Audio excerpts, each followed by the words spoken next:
دائرہ اسلام میں داخل ہوئی، شرف صحابیت پا گئی۔ اب جب ان کا ذکر ہوگا تو پرانے واقعات کو دہرا کر انہیں مطعون نہیں کیا جائے گا، بلکہ ان کا ذکر ادب سے کیا جائے گا۔ کوئی غوث قطب ابدال ان کے گرد راہ کے برابر بھی نہیں پہنچ سکتا، حضرت زندہ کہا جائے گا، کیونکہ اصول یہ ہے کہ اسلام پچھلے تمام گناہوں کو مٹا دیتا ہے، یکسر ختم کر دیتا ہے۔ انہوں نے نہ صرف اسلام قبول کیا بلکہ شرف صحابیت پایا ہے حضرت ہندہ رضی اللہ تعالی عنہا نے۔ تو یہ آپ آج لوگ سیرت کی کتابیں پڑھتے نہیں ہیں، حالانکہ اتنی پیاری پیاری کتب موجود ہیں، مختصر بھی ہیں، بڑی بھی ہیں، لیکن غیر مسلموں نے پڑھا ہے اور غلط نیت سے کئیوں نے پڑھا ہے، اس نیت سے کہ کوئی ایسا کمزور پہلو ہمیں نظر آئے استغفر اللہ، اور ہم اسے بہانہ بنا کر تنقید کر سکیں، کریٹیسائز کر سکیں۔ لیکن اس مقام پر جب وہ پہنچے تو وہ تعریف کیے بنا نہیں رہ سکتے۔ ایک مستشرق ہے اورینٹلسٹ اسٹینلے لینفورڈ، اپنی کتاب پروفٹ اینڈ اسلام میں لکھتا ہے the prophet's grandest victory over his enemies was also his greatest victory over himself. He had an amnesty to the whole population of Makkah. کہ پروفٹ صلی اللہ علیہ وسلم کی عظیم الشان فتح اپنے دشمنوں پر ہونے کے ساتھ ساتھ اپنے آپ پر بھی فتح تھی۔ یہ بڑا بلیغ جملہ ہے کہ شہروں کو فتح کرنا آسان ہے، اپنے آپ کو فتح کرنا، کنٹرول کرنا اور قابو پانا یہ بہت مشکل بات ہے۔ اس نے کہا کہ فطرت انسانی تو یہ کہ جس نے آپ کو تکلیف پہنچائی ہو، جب تک 2 گنا بدلہ نہ لے لے تب تک چین نہیں آتا۔ لیکن سبحان اللہ، رسول پاک صلی اللہ علیہ وسلم نے یہ بتایا کہ جب کوئی بادشاہ جو ہے شہر فتح کرتا ہے تو پشتوں کے پشتے لگا دیتا ہے، خون کی نہریں بہا دیتا ہے، لیکن جب نبی کسی شہر پر تسلط پاتا ہے تو وہ عفو و کرم کی نئی داستانیں رقم کر دیتا ہے۔ رسول پاک صلی اللہ علیہ وسلم کی یہ شان رحمت ہے۔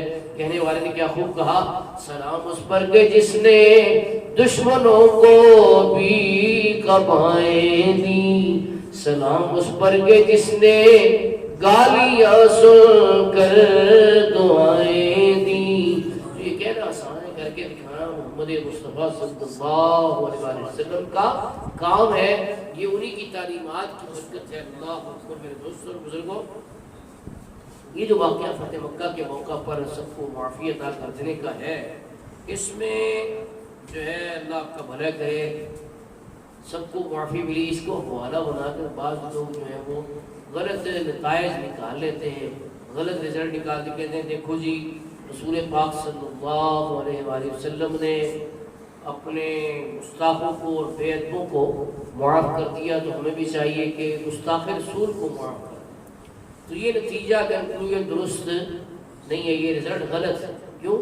اس کی وجہ یہ ہے کہ رسول پاک صلی اللہ علیہ وسلم کے پاس اختیار تھا اپنی ظاہری حیات طیبہ میں کہ جس سے چاہیں بدلہ لیں اور جس کو چاہیں معاف کر دیں۔ آپ صلی اللہ علیہ وسلم نے معاف بھی کیا اور بدلہ بھی لیے۔ تقریباً 22 احادیث میں نے ایسے کاؤنٹ کی ہیں جن میں آپ اپنے گستاخ کو خود قتل کرنے کا حکم دیا۔ بلکہ دور کیوں جائیں، مدارج النبوت اٹھائیے، شیخ عبدالحق محدث دہلوی رحمۃ اللہ علیہ نے لکھا ہے کہ اس میں جو ہے اسی موقع پر عرض کی گئی یا رسول اللہ ابن قتل غلاف کعبہ میں لپٹا ہوا ہے، معافی مانگنے بھی نہیں آیا، اس کے بارے میں کیا حکم ہے؟ تو رسول پاک صلی اللہ علیہ وسلم نے فرمایا اس کو قتل کر دیا جائے۔ آیا نہ درتے تو کیوں بد نصیبہ، ہزارہ رنگاں رنگیندے آ تو جاتا، آیا بھی نہیں، غلاف کعبہ میں لپٹا ہوا ہے کہ جی میں غلاف کعبہ میں لپٹ کے ہوں، جائے امن و امان ہے، مکہ المکرمہ ہے، سیر حرم ہے، تو مجھے کوئی کچھ نہیں کہے گا۔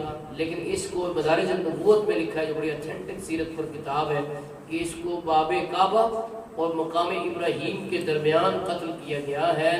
تو اس سے یہ پتہ چلا کہ گستاخ رسول کی ایک ہی سزا ہے، اور وہ کیا ہے؟ سر تن سے جدا ہے۔ بتلا دو گستاخ نبی کو، غیرت مسلم زندہ ہے، آقا پہ مر مٹنے کا جذبہ کل بھی تھا اور آج بھی ہے، لب پر نعت پاک کا نغمہ کل بھی تھا اور آج بھی ہے، میرے نبی سے میرا رشتہ کل بھی تھا اور آج بھی ہے۔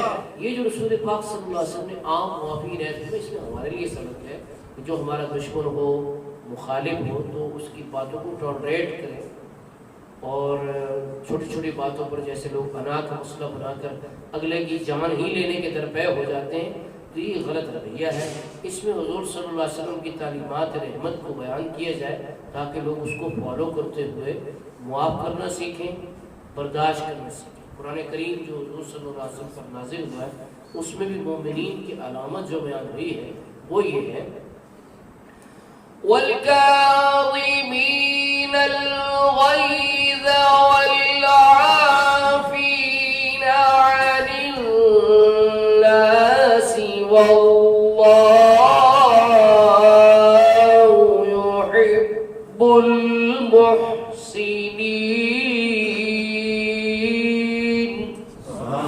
غصہ کو پی جانے والے ہیں اور معاف کرنے والے ہیں اور اللہ احسان کرنے والوں کو پسند کرتا ہے.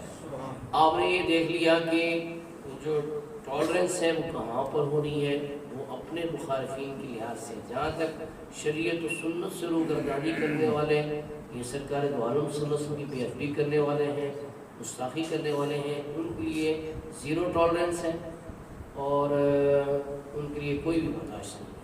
ان کی سزا آپ نے سنی لیا ہے حدیث پاک کے حوالے سے.